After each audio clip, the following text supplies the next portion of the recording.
Assalamualaikum warahmatullahi wabarakatuh. Kami dari kelompok 3 ingin mempresentasikan tentang berpikir komputasional. Sebelum itu izinkan kami memperkenalkan diri kami masing-masing. Saya Setia Tresnawati dari absen 26. Saya Alisa Najwa dari absen 2. Saya Mahasiswa Kepani dari absen 12. Sebelum itu, apa sih itu berpikir komputasional? Berpikir komputasional adalah cara berpikir untuk memecahkan masalah dengan menggunakan prinsip-prinsip dan konsep-konsep yang digunakan dalam ilmu komputer. Contohnya seperti pemecahan masalah secara sistematis, analisis data, dan desain algoritma. Selanjutnya ada langkah-langkah konsep berpikir komputasional. Dalam berpikir komputasional ada konsep yang harus dilakukan dan terdiri dari beberapa langkah. Yang pertama ada dekomposisi, pengenalan pola, abstraksi, perancangan algoritma. Karakter berpikir komputasional. Karakteristik berpikir komputasi: 1. Pemecahan masalah secara sistematis. 2. Analisis data. 3. Desain algoritma. 4. Keterampilan abstraksi. 5. Kemampuan memecahkan masalah. 6. Kemampuan penggunaan logika. Selanjutnya yang pertama itu ada dekomposisi. Dekomposisi merujuk pada proses memecah masalah yang kompleks menjadi bagian-bagian yang lebih kecil dan lebih mudah dikelola. Dengan memecah masalah menjadi bagian yang lebih kecil, hal ini membuat proses pemecahan masalah menjadi lebih mudah dan terstruktur. Yang kedua ada pengenalan pola. Pengenalan pola adalah kemampuan untuk mengidentifikasi pola dan kesamaan dalam data atau masalah. Dalam berkomputasional, pengenalan pola membantu kita menentukan algoritma atau metode yang paling efektif untuk menyelesaikan masalah yang diberikan.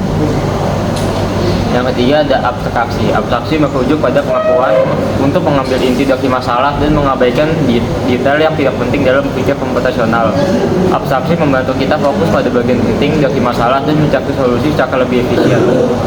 Selanjutnya ada perancangan algoritma. Perancangan algoritma merujuk pada proses membuat urutan langkah-langkah yang diperlukan untuk menyelesaikan masalah. Dalam berpikir komputasional, perancangan algoritma merupakan langkah penting karena memastikan bahwa solusi yang dihasilkan dapat mengatasi semua kemungkinan kasus dan dapat diselesaikan secara efisien.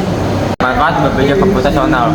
Berpikir komputasional membantu individu memecahkan suatu masalah kompleks menjadi bagian-bagian yang lebih kecil dan lebih mudah diatasi, sehingga memungkinkan mereka menyelesaikan secara lebih terstruktur dan efektif. Selanjutnya ada contoh soal pertama. Soal pertama itu tentang pengenalan pola.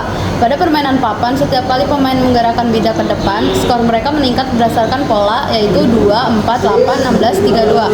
Jika seorang pemain bergerak sebanyak 6 kali, berapa total skor yang mereka dapatkan? Jawabannya, pola tersebut mengikuti deret geometri dengan rasio 2. Untuk menghitung hasilnya, skor setiap langkah ditambah dengan 2 tambah 4 tambah 8 tambah 16 tambah 32 tambah 64 dengan jumlah hasilnya 126. Yang terakhir ada contoh soal kedua, yaitu abstraksi. Soalnya Anda sedang merancang program untuk mengelola inventaris sebuah perpustakaan. Sebutkan data apa saja yang perlu Anda simpan dalam sistem dan bagaimana Anda bisa mengabstraksikan data tersebut. Jawaban data yang disimpan yaitu buku, judul penulis, ISBN, tahun terbit, kategori, jumlah salinan.